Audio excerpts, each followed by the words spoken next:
सडा म्हणजे डोंगर माथ्यावरील सपाट जमीन. सडावाघापूर हे एक सह्याद्रीतील सुंदर पठार आहे. कराड आणि सातारा शहराजवळील पाटण तालुक्यातील हे पठार वन डे ट्रिपसाठी उत्तम. पठारावर राहण्याची सोय नाही.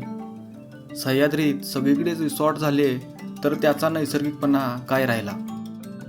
विस्तीर्ण अशा या पठारावर जेमतेम 100 टुमदार घरे, त्यातील पण अर्धे लोक मुंबईला कामाला. नाश्ता करायचं म्हटलं तर पठारावर एकच हॉटेल. बसने येण्यासाठी उंब्रज, कराड, पाटण या शहरामधून एस टी बसेसची सोय आहे.